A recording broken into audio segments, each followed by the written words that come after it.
Hello guys, welcome back to my channel. I hope आप सभी अच्छे होंगे। आज मैं आपके लेके आ रही हूँ तुलनात्मक राजनीतिक शास्त्र का एक टॉपिक, जिसमें हम परंपरागत तथा आधुनिक दृष्टिकोण देखेंगे। इसमें जो है आपका प्रश्न है, तुलनात्मक राजनीति का परंपरावादी दृष्टिकोण क्या है, संक्षेप में वर्णन कीजिए। या फिर इसको ऐसे पूछा जा सकता है कि तुलनात्मक राजनीति के परंपरावादी दृष्टिकोण की विशेषताओं का उल्लेख कीजिए। तो स्टार्ट करते हैं इसका आंसर। सबसे पहले हम इसमें पढ़ेंगे तुलनात्मक राजनीति का परंपरावादी दृष्टिकोण। तो स्टार्ट करते हैं। तुलनात्मक राजनीति के परंपरावादी दृष्टिकोण में राजनीतिक संस्थाओं और सरकारों के तुलनात्मक अध्ययन के प्रारंभिक और उसके बाद के कुछ प्रयासों की व्याख्या की जाती है। यद्यपि और तथा जिंक की modern foreign government, Munro the government in England तथा अमेरिकन प्रेसिडेंसी ग्रंथों की तुलना राजनीति के प्रारंभिक ग्रंथों के रूप में व्यक्त किया गया है, किंतु वास्तव में इसको विवरणात्मक ग्रंथों के रूप में ही मान्यता मिली, क्योंकि इसके अध्ययन समस्या समाधानात्मक, व्याख्यात्मक या विश्लेषणात्मक नहीं थे। इनको तुलनात्मक अध्ययनों की श्रेणी में रखने का एक कारण यह भी रहा कि ये विद्वान अपने सिद्धांतों के विकास, परिकल्पनाओं की परीक्षा तथा महत्वपूर्ण आंकड़ों के संग्रहीकरण में कोई रुचि नहीं रखते थे, जिसके कारण ये अपने अध्ययन को विदेशी राजनीतिक व्यवस्थाओं, विशेष रूप से पाश्चात्य राजनीतिक व्यवस्थाओं की सरकारों के स्वरूप के वर्णन तक ही सीमित रख सके। वस्तुतः राजनीतिक संस्थाओं, सरकारों अथवा व्यवहार का तुलनात्मक अध्ययन प्रस्तुत करने में उनको कोई सफलता नहीं मिली। अब है तुलनात्मक राजनीति के परंपरावादी दृष्टिकोण की प्रमुख विशेषताएं। तुलनात्मक राजनीति के परंपरावादी दृष्टिकोण की प्रमुख विशेषताएं आर.सी. मैक्रेडिस के अनुसार अग्रे लिखित हैं। इसमें हम देखेंगे नंबर 1 है इसमें संकीर्णता।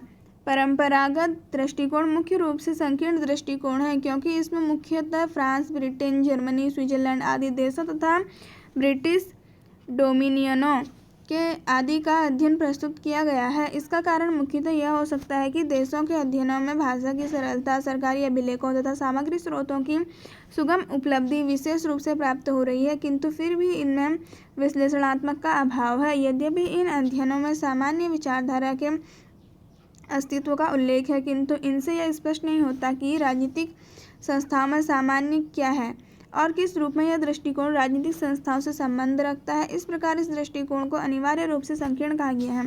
सेकंड है वर्णनात्मकता। तुलनात्मक राजनीति के परंपरावादी दृष्टिकोण में वर्णनात्मकता इसके ग्रंथ ढांचे का वर्णन लगते हैं।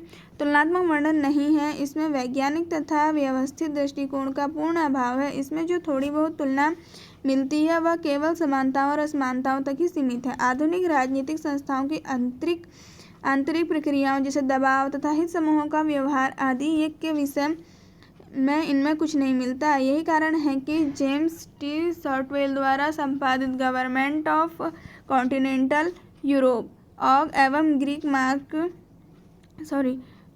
एवं जिंक की मॉडर्न फॉरेस्ट गवर्नमेंट्स तथा फिट्ज एम मॉक्स की पुस्तक फॉरेन गवर्नमेंट आदि ग्रंथों को केवल राजनीतिक रूप वर्णना कहकर पुकारा गया, क्योंकि इन पुस्तकों में विषयों का वर्णन तुलनात्मक दृष्टिकोण से नहीं केवल वर्णनात्मक ढंग से किया गया है। मैक्रेडिस के अनुसार राजनीतिक संस्थाओं के वर्णन में दृष्टिकोण विशेष रूप से कार्य करता है, एक ऐतिहासिक और दूसरा कानूनी। इनमें पहला अर्थ ढंग से सरकार के विभिन्न अंगों की शक्तियों तथा संवैधानिकताओं का वैज्ञानिक वर्णन करना होता है। परंपरावादी दृष्टिकोण ऐतिहासिक होने के कारण वर्णनात्मक हो गया है और संकीर्णता भी ग्रहण किए हुए है। थर्ड है इसमें अतुलनात्मक प्रकृति। तुलनात्मक राजनीति के परंपरावादी दृष्टिकोण की प्रकृति अतुलनात्मक रही है, क्योंकि तुलनात्मक सरकार के क्षेत्र के अंतर्गत जो भी वर्णन किए गए हैं वे तुलनात्मक कम है, वर्णनात्मक अधिक है। उदाहरण के लिए संवैधानिक आधारों, राजनीतिक शक्ति संबंधी संगठन तथा राजनीतिक शक्ति के प्रयोग संबंधी विभिन्न विधियों आदि का वर्णन किया गया है।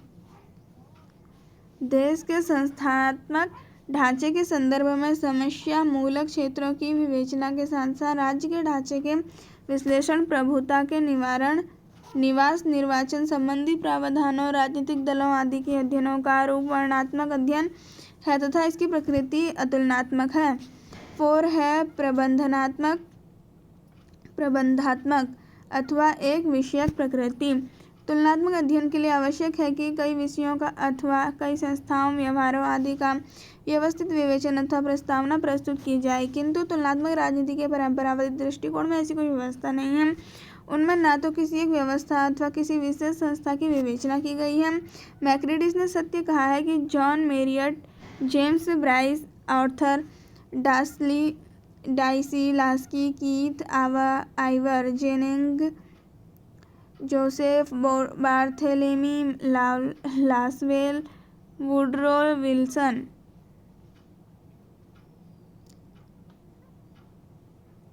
इन सब ने काफ़ी कुछ बताया है प्रबंधनात्मक अथवा एक विषय प्रकृति के बारे में। आई होप आपको वीडियो पसंद आएगी। वीडियो पसंद आएगी तो लाइक करना, चैनल पर नए हैं तो सब्सक्राइब करना। मिलते हैं ऐसी किसी अगली वीडियो के साथ।